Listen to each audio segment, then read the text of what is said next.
आपको बता दें कि 2025 का अर्थशास्त्र का नोबेल पुरस्कार 3 प्रतिष्ठित अर्थशास्त्रियों फिलिप एग्यू, पीटर हॉविट और जोएल मॉकेर को दिया गया है। इन तीनों को यह सम्मान इस बात के लिए मिला कि इन्होंने दुनिया को समझाया कि नवाचार, तकनीकी प्रगति और वैज्ञानिक सोच किसी देश की दीर्घकालिक आर्थिक वृद्धि को कैसे प्रभावित करते हैं।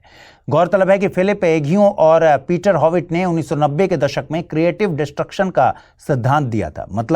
मतलब ये कि जब कोई नई तकनीक या नया विचार आता है तो वो पुरानी तकनीक या उद्योग को खत्म कर देता है, लेकिन उसी प्रक्रिया में नए उद्योग, नई नौकरियां और नई संभावनाएं को पैदा कर देता है। उदाहरण के लिए स्मार्टफोन आने से कीबोर्ड फोन वाली कंपनियां बंद हो गई, लेकिन साथ ही ऐप इंडस्ट्री, मोबाइल गेमिंग और डिजिटल पेमेंट जैसी नई अर्थव्यवस्थाएं खड़ी हो गई। दूसरी ओर जोएल मॉकेर ने अपनी रिसर्च में यह बताया कि इतिहास में वैज्ञानिक सोच और समाज की जिज्ञासा, इन्होंने ही औद्योगिक क्रांति को जन्म दिया था। उन्होंने दिखाया कि जब किसी समाज में लोग प्रयोग करने, असफल होने और दोबारा कोशिश करने की आज़ादी पाते हैं, तभी असली इनोवेशन संभव होता है।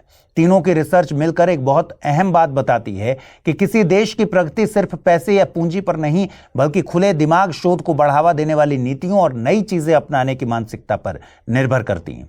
यही वजह है कि आज विकसित देश लगातार नई तकनीकों में निवेश कर रहे हैं ताकि उनकी अर्थव्यवस्था टिकाऊ और आगे बढ़ती रहे। कुल मिलाकर इस साल का नोबेल ये संदेश देता है कि विकास का असली इंजन इनोवेशन है और इनोवेशन का ईंधन स्वतंत्र सोच।